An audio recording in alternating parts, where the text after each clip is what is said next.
صفحہ نمبر ہے 188، آیت نمبر ہے 164 اور 165 88۔ اعوذ باللہ من الشیطان الرجیم،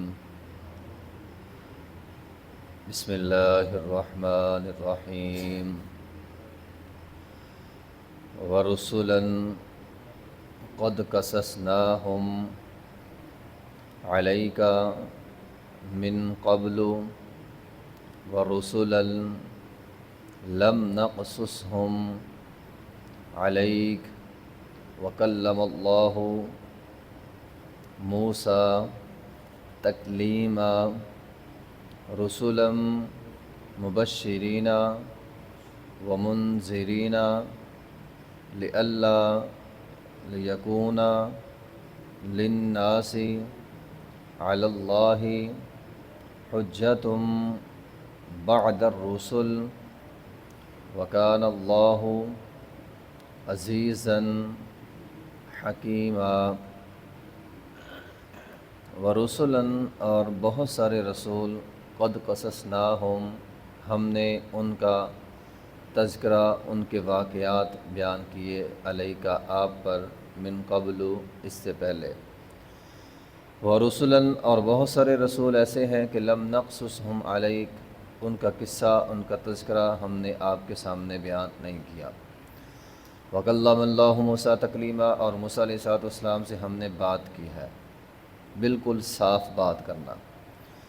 رسولا مبشرین، بہت سارے رسول، رسولاً، تمام رسول، مبشرین، خوشخبری دینے والے ہیں، ومنذرین، اور ڈرانے والے ہیں، اللہ یکون للناس، تاکہ ہو جائے لوگوں کے لیے، اللہ، اللہ پر، حجت بعد الرسول، رسولوں کے آنے کے بعد، وکان اللہ عزیز حکیمہ، اور اللہ ہے غالب، حکمت والا۔ اللہ تعالیٰ نے قرآن مجید کے اندر بہت سارے رسولوں کا تذکرہ کیا ہے۔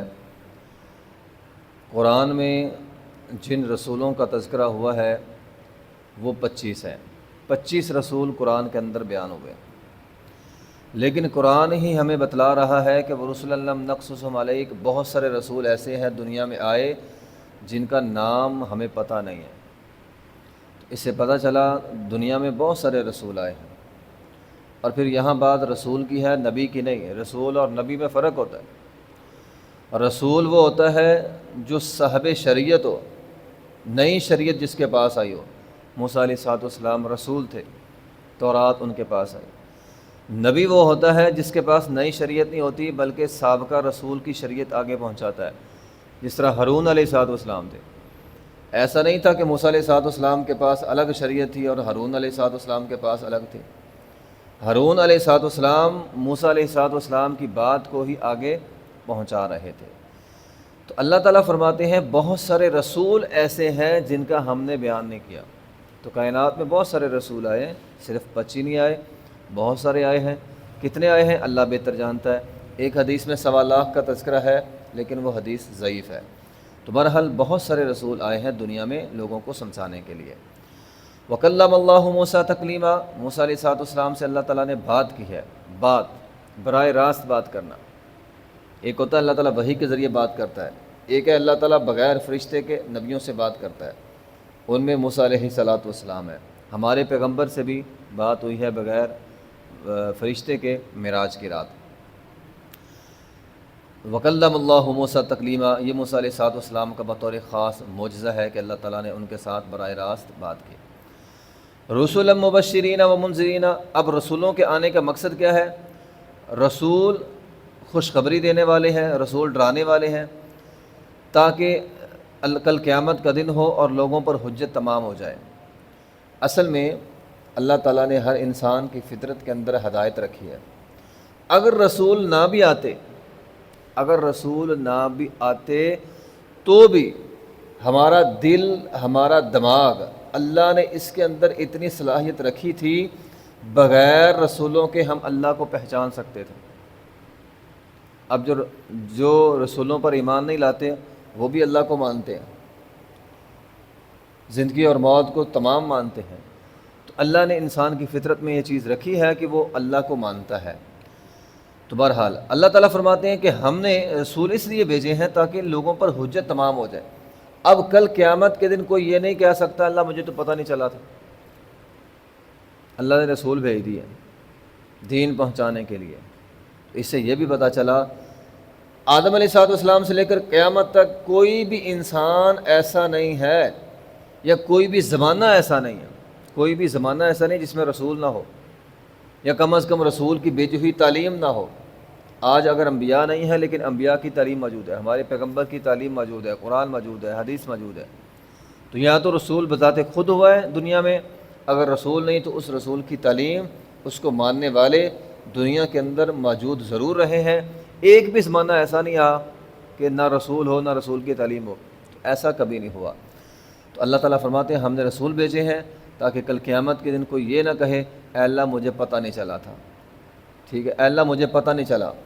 تو اس آیت میں ایک اور بڑی اہم بات ہمیں پتہ چلی ہے، رسولوں کا مقصد ہے خوشخبری دینا، ڈرانا۔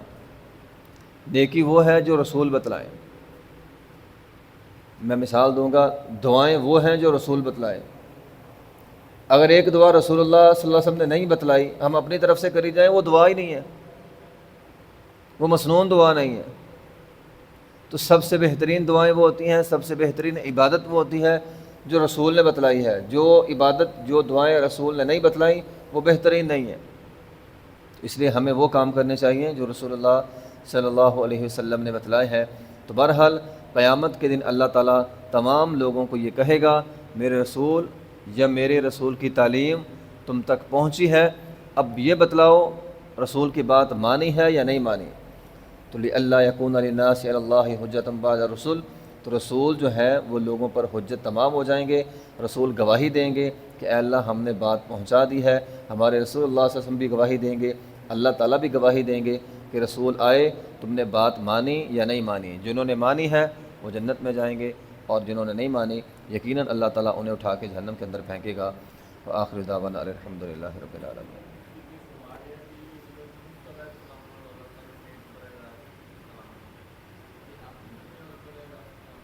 معراج کی رات جب نبی علیہ السلام 7ویں آسمان سے اوپر سدرۃ المنتہا تک گئے تھے، تو وہاں پہ اللہ تعالیٰ نے بغیر کسی فرشتے کے ہمارے نبی سے بات کی تھی۔